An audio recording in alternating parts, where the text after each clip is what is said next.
Can I just set this here? Yeah, you're fine. Thank you. And do you want these on us then? They don't have to be. They can just, as long as the paper's not covering it. So I'll turn the mic so they're facing me. How's that sound? Yes.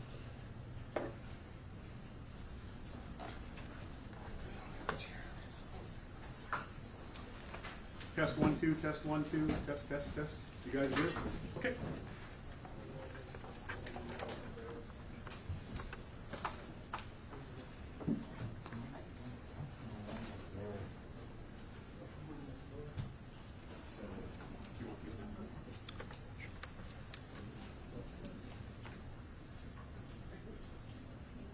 You just take one and answer. Thank you.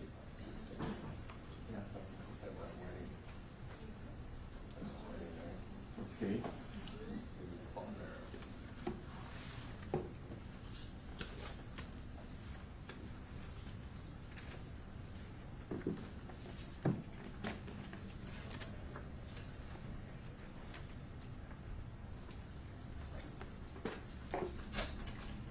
And as promised, I will send this out to your agencies now.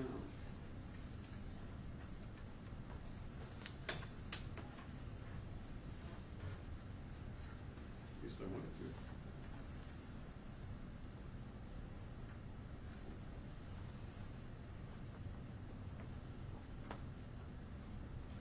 Well, let's just say I will. Okay, looks like we're all here. I'm Linn County Sheriff Brian Gardner. This is Linn County Attorney Nick Maybanks. We will both provide you some information today on a cold case murder from 1983 here in Linn County. With us today are also several of the relatives of our victim in this case. Our victim is Ron Novak, and with us today are siblings and other relatives and friends of Mr. Novak.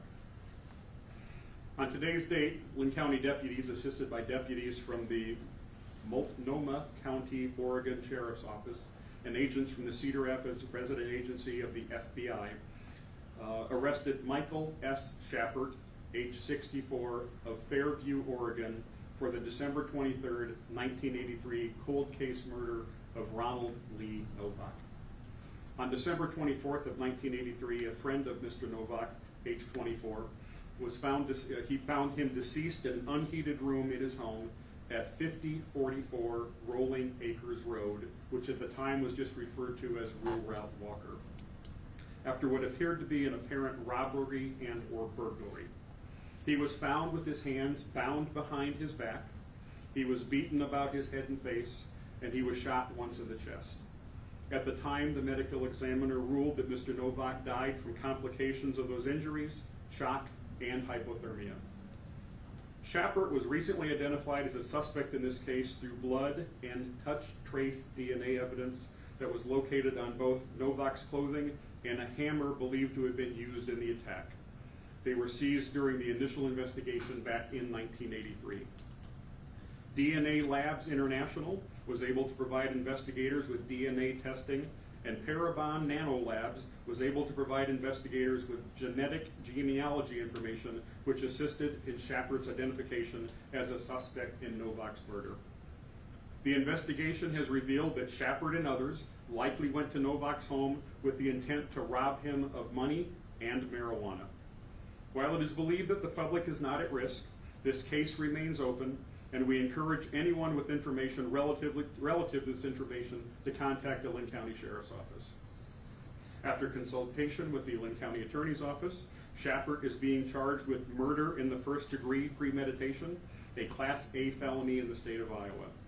He is currently being held in the Multnomah County Jail in Oregon, pending an extradition hearing to be returned to Linn County, Iowa. On behalf of the Linn County Sheriff's Office and our law enforcement partners, our thoughts are with the family and friends of Ron Novak. Several who here are seated with us today. We recognize the pain and trauma that Mr. Novak's loved ones have endured for more than 40 years, while this murder went unsolved. It takes strength to endure such hardship and to remain hopeful that someday the person or persons responsible would be caught and brought to justice. The Linn County Sheriff's Office remains committed to seeing this case through. I also want to thank the deputies who initially investigated this heinous murder and who had the forethought and training to properly collect and safeguard the evidence located at the scene. I also want to thank the deputies who continued to diligently pursue leads and new technologies in this case throughout the years that ultimately led to Michael Shepard's arrest. The Linn County Sheriff's Office was aided in this investigation by the Cedar Rapids, Iowa resident agency of the Federal Bureau of Investigation, the Multnomah County, Oregon Sheriff's Office, and the Marion County, Florida Sheriff's Office. The DNA testing that led to Shepard's identification and arrest was partially funded by the nonprofit Season of Justice. Season of Justice raises money to fund advanced DNA testing and supports cold case investigations. More information can be found at seasonofjustice.org. It is noted that there is a Linn County in both Iowa and Oregon. However, the Linn County, Oregon Sheriff's Office was not involved in this investigation. I'll turn this over to Linn County Attorney Nick Maybanks.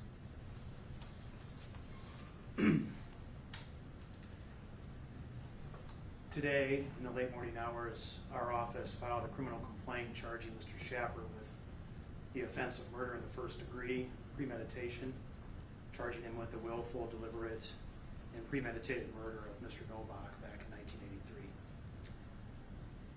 I don't have much to add beyond what the sheriff stated, other than to make it very clear that this case is a testament to the fact that in Linn County, no unsolved homicide is ever closed. And that sometimes, like this family has been through, the road in the pursuit of justice is long, but it never ends.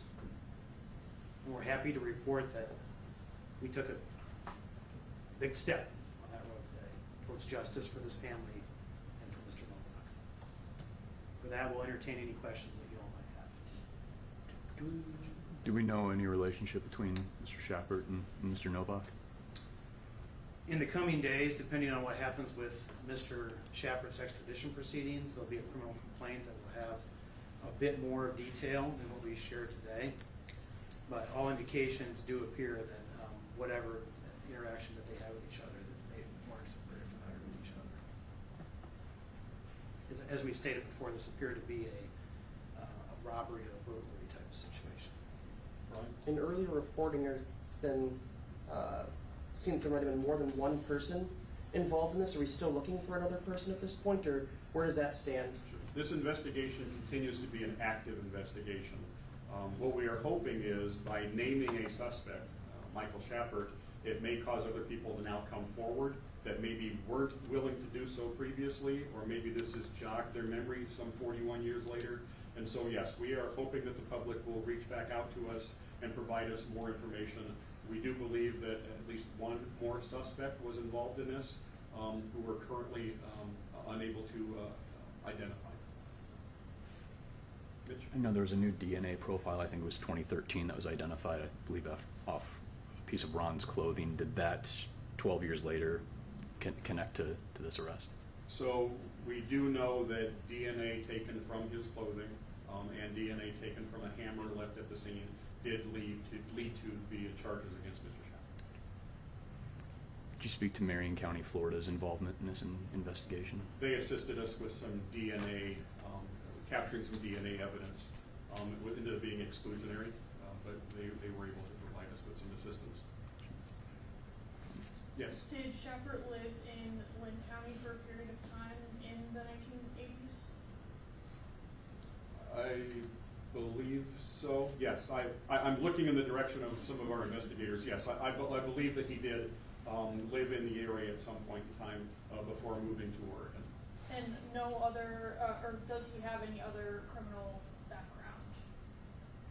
I don't have that. It's a very good question. I don't have that information. I can provide you whatever I'm able to provide you, I will. As to your first question, the criminal complaint does note that Mr. Shepard was interviewed and admitted to being in Linn County at the time of this offense. And there was an indication you speak to the last decade with Jerry Burns' arrest and now this one, and the technology catching up to these cases to bring justice and a little peace of mind to the folks in front of you? And I know several members of the department who this was one of the first cases they were familiar with to be able to make arrests like that. This murder actually occurred while I was a deputy here in Linn County 41 years ago. I wasn't active in this investigation, but I was employed here when it occurred. And as we all know, the technology that is available today was not even thought of 41 years ago. Yet the Jerry Burns case, like you said, kind of brought that to a forefront in Linn County. Certainly, the Cedar Rapids police officers and Nick's office worked hand in hand for that conviction. But yeah, once we realized that the potential for DNA to exist in the blood evidence that we had, in the trace evidence that we had, touch trace evidence, then we were able to move forward as that technology evolved. So yes, it was that evolving in DNA technology that ultimately led to this arrest. Are you able to talk about any dates as far as when you were able to start working on this DNA and handing it over to the nonprofit, working with them to fund it and what have you? When did all that process start?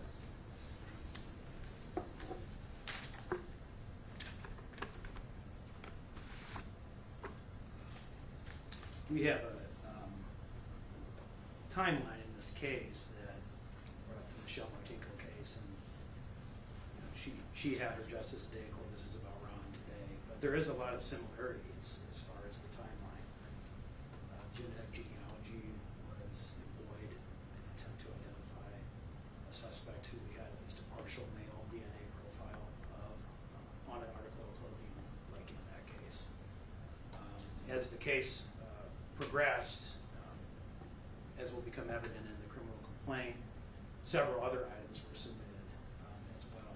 And through the course of the last approximately 10 to 12 years, there has been ongoing testing and follow-up to get to this point. So this case has been most certainly an ongoing investigation, even as recently as this month. I don't know if that answered your question. Can you say where the, I guess, genetic profile for Mr. Shepard came from? Had it been submitted to, I guess, was it online Ancestry, or where that connection happened, where they were able to connect it to him?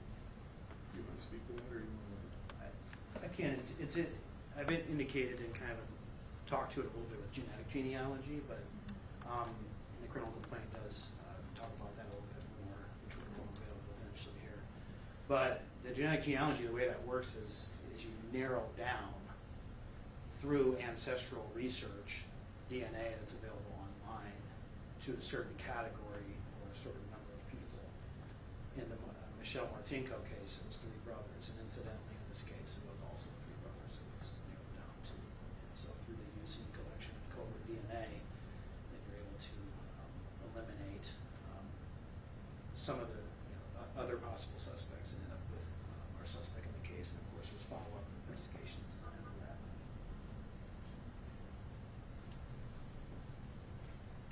Other questions for Attorney Maybanks or myself? Is there any timeline of when he'll be back in Linn County? I know that can vary.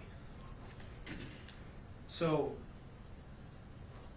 I spoke with the district attorney's office in Oregon, and they would anticipate that Mr. Shepard would appear in front of a judge on a demand, a fugitive demand basically, from the state of Iowa, either tomorrow or Friday.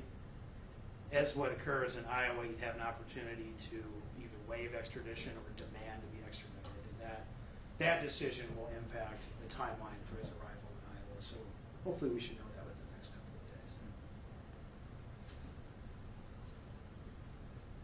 Other questions for Attorney Maybanks or myself? On behalf of the family, we just want to thank you. Can I get you for all to, of your were you efforts. willing to come up here? It's easier for them if you do. You don't have to. I can just notice. Okay. This is Patty Wilson. She is one of Ronald Novak's siblings.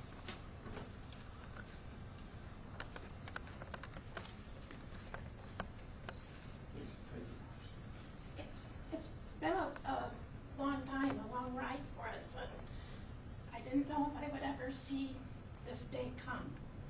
I wanted it so bad, so I very much thank you all.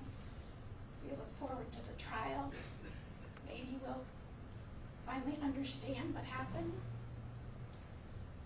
Just really grateful. I'm sorry.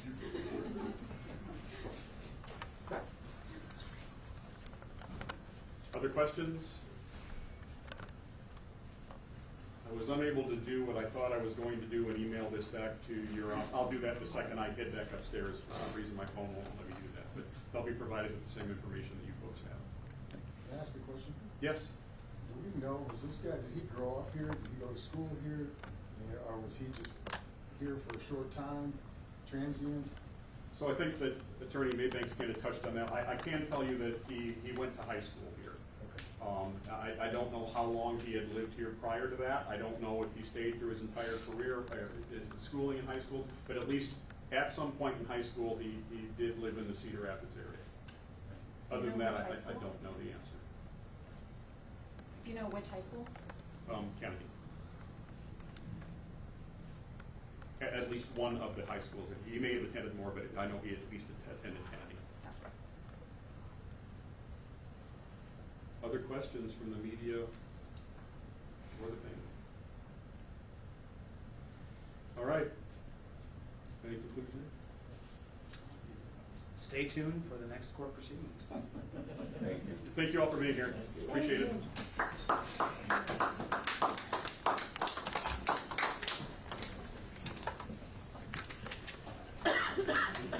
Yeah. Would you or any family members be willing to talk with us about what this day is? Would you? Can you grab my microphone up there real quick, if that's okay? I think you spoke to Symphony from our station Yeah. 5 years ago. I'm very nice to you. Happy to meet you in the circumstance.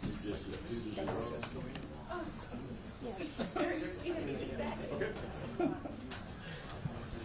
Thank you. Absolutely. Well, thank you. Thank you. Anything we can do along the way to help with whatever. Yeah. Would you guys be willing to talk a little bit more? Sure. Mitch?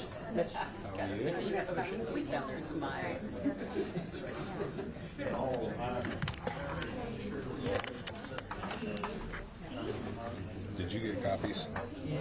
I didn't get his picture. They didn't give us that. If you want these, I think we've got the electronic copy I on our would love units. the picture at least. Yeah. Do you recognize him at all?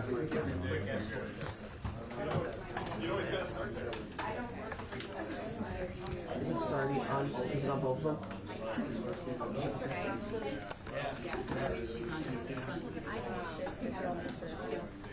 Ron was the youngest, right? Yes. Youngest of 7?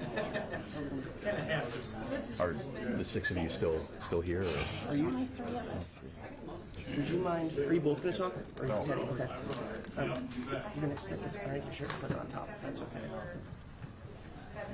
And this one as well. This is a lot. I can help you if you need. I'm just trying to see where it clips. Right there. Yep. Just like that. Yes, please.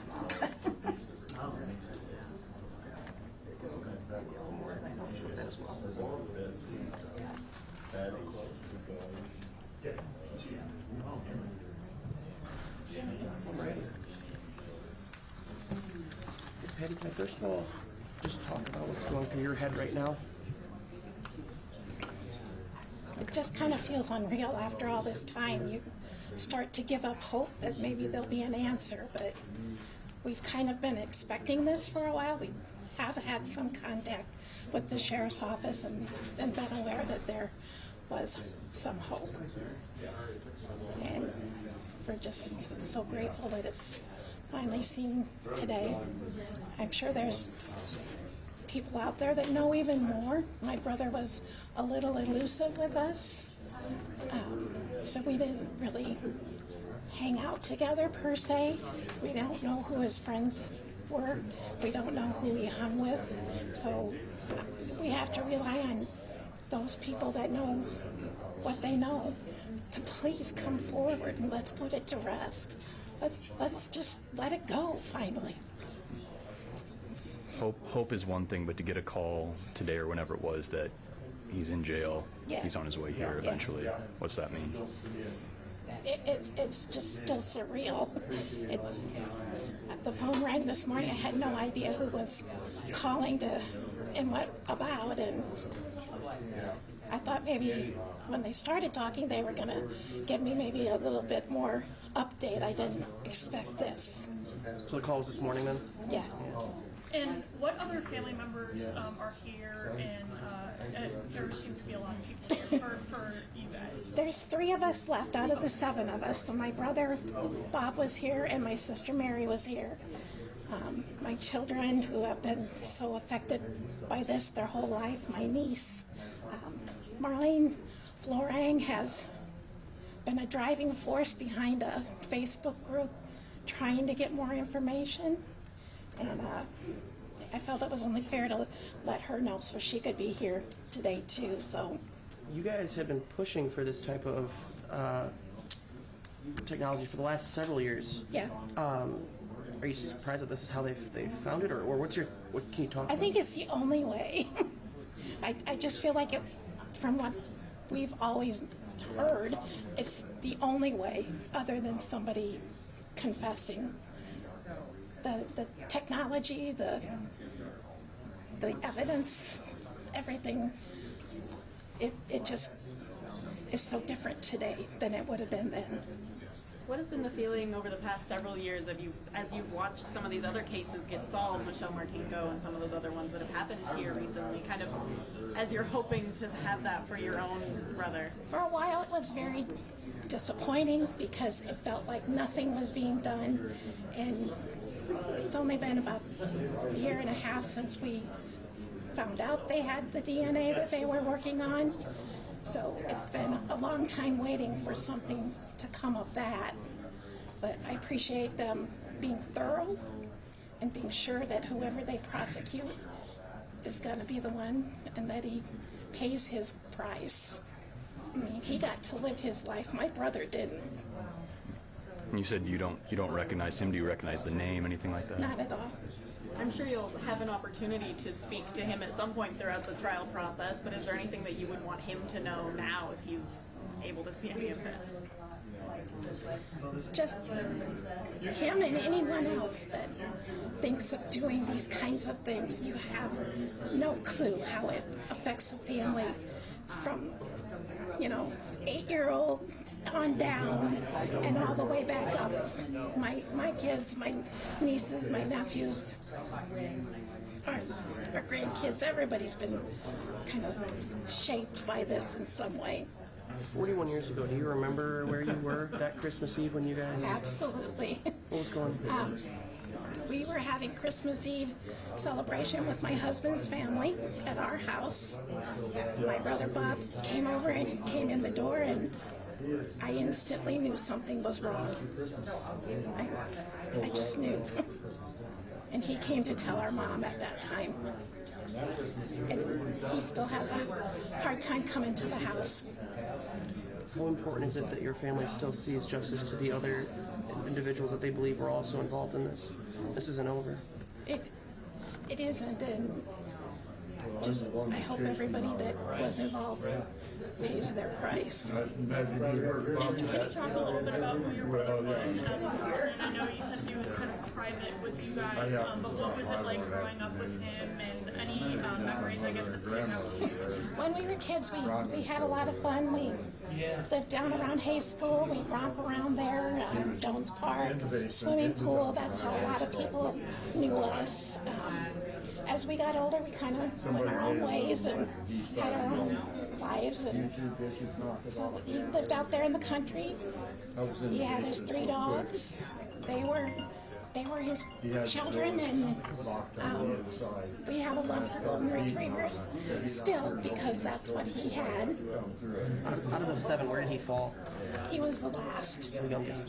So he was about 2 years younger than me. And I slapped him in the face. Right.